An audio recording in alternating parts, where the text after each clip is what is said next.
I think the definition of generative art is not something that every single person agrees on, which I think is a beautiful thing.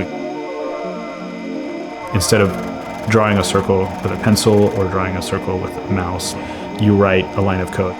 The moment that you add entropy, you essentially create a larger subset of what can happen from that algorithm. I think of variability as being really important. And then beyond that is, how can I inject what I've spent the last 20 years of my life, if not more, thinking through colors and gradients? Because I feel like for me to make an artwork that does not employ any of that just doesn't feel as authentic. Like I'm not putting a piece of myself into it.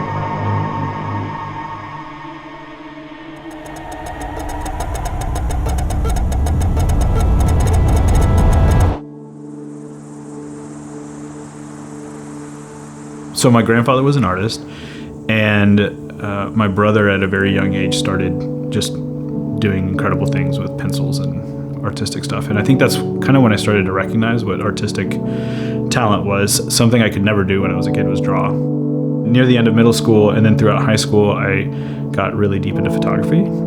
To me, the idea that you can make something yourself, like from taking a picture, developing the roll of film yourself, and then taking it into the darkroom, working through all the different exposures, developing the print, and then having this finished product is something that I've always been intrigued by. Right around the age of 30, I met my wife, and I started producing stuff more creatively. And I'd say that's kind of when I started really aiming to create things for people to look at, to have a reaction to. And I think for me, it's always been, how can I make someone smile? How can I make someone have a better day?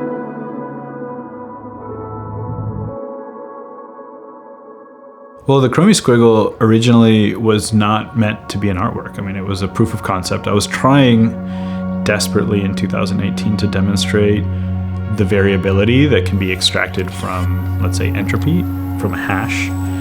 And in order to do that, I needed to create something where I could demonstrate that no two things would be alike. And so I created the Chromie Squiggle in 2018.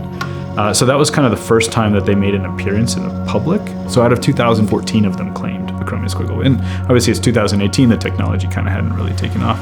The Chromie Squiggle is something that I worked on over the course of those 2 years, just kind of for fun, as a hobby. And over those 2 years, I refined it. And I added the various different traits, further refined color. This was not meant to be an artwork. Mentally, this did not belong on this platform. I used to do these kind of big test mints on testnet to test the platform. During that time, I just got a ton of DMs from people being like, I can't wait to get this on mainnet. And I'm like, are you really? And they're like, yeah, this is amazing. I can't wait to own this thing. And so it opened up my eyes to this fact that people actually wanted to own it. Yeah, it's unbelievable. What's happened with the Chromie Squiggle is unbelievable to me. The Velocity series, it is inspired by the subject matter of racing. It's inspired by velocity, by forward movement. What does it look like to be a fan of racing? What does it look like to be a unique fan of racing? Someone that's an individual amongst a sea of, 300,000 people go to a race. How can I be passionate about racing and represent myself as an individual? My artwork for the Velocity series is a two-part piece. One part is just the digital object. / to me represents velocity. It represents speed. It represents forward motion. It represents, an inability to look back, to always look forward. It's meant to be aesthetically simple and clean. The second part of the component is a embroidery file that's generated automatically using the ArtBlocks engine technology that is compatible with any embroidery machine, so that you can embroider it onto a hat or whatever you want.